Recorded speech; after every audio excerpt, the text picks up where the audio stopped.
It's a new episode of Bazaar. I'm your host Sid, and today we will talk about another mid cap stock operating in the space and defense sector.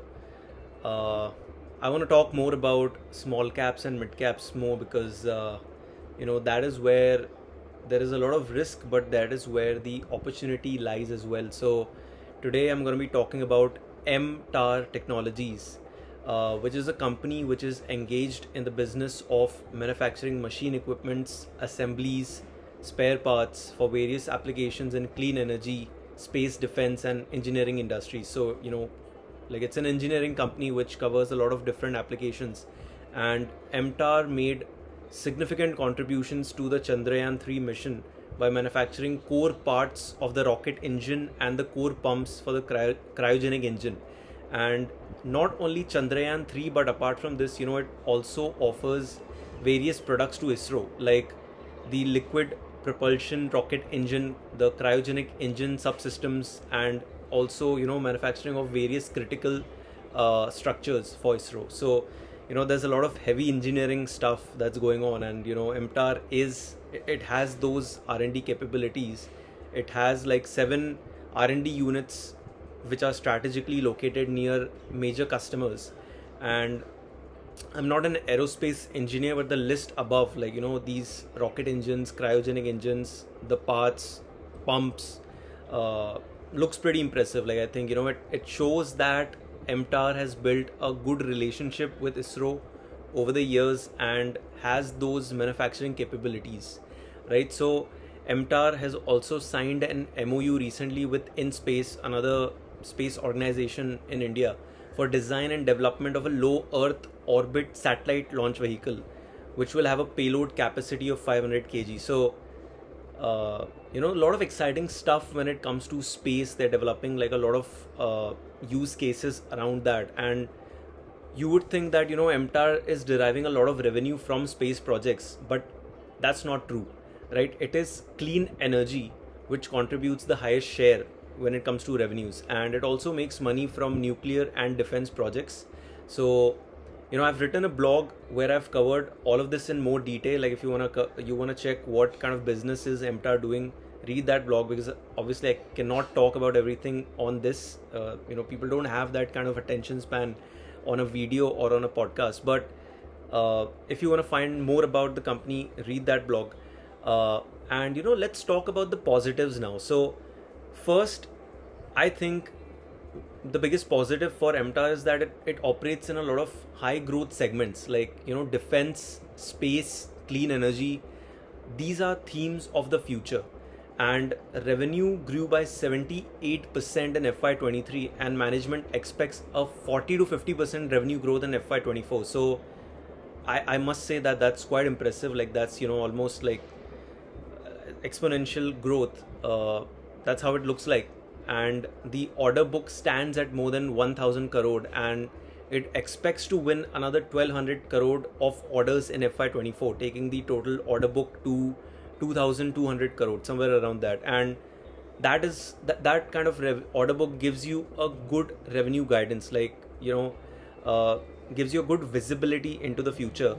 And apart from that, if you look at the metrics, so operating profit margin is 30%, net profit margin is 18%, return on capital is 22%, which is one of the most important metrics when I look at a company's performance. I look at return on capital. So these numbers are good, and I would like to see if MTAR can continue to maintain these levels in the next few years and the next few quarters.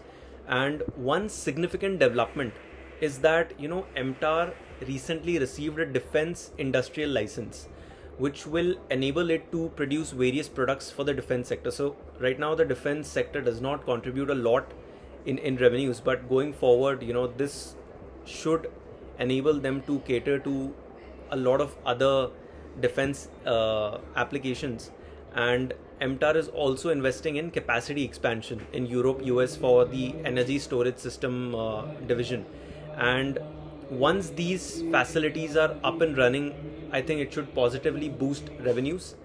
Um, that said, I would also like to bring to your attention some of the concern points with respect to MTAR. So the biggest risk clearly for the company right now is that it derives 69% of its revenues from a single sector, which is clean energy, and out of this it derives close to 50% of its revenues from a single customer, which is Bloom Energy.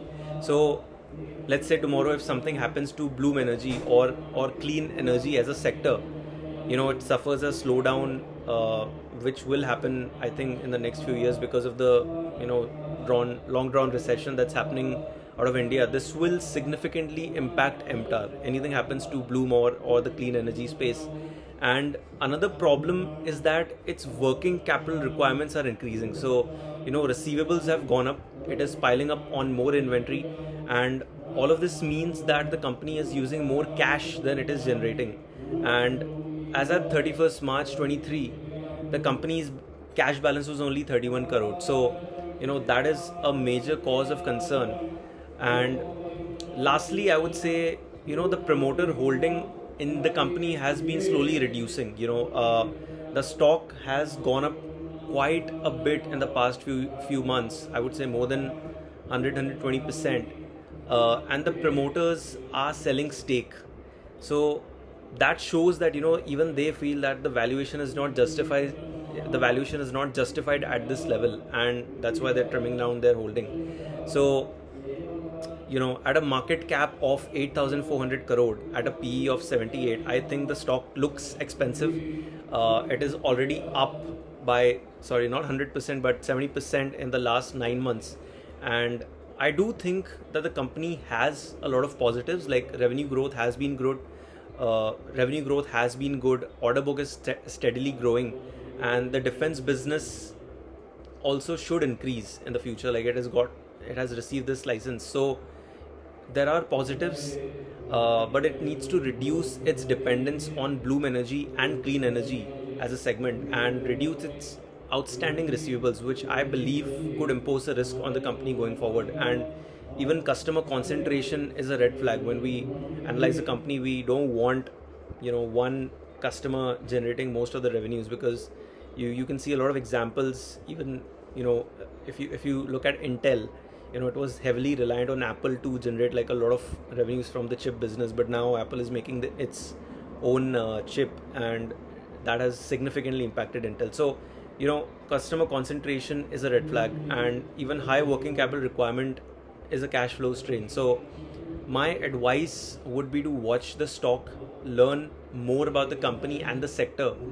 Buying opportunities are not there right now. Like it's a very expensive market, right? So it makes sense to be armed with knowledge when opportunity knocks on your door. And that will be the end of this episode. Like always, I'm not a registered investment advisor, and please do your own research before you buy or sell any stock. I'll keep bringing new opportunities to your attention. Till then, take care, and we will catch you in the next episode.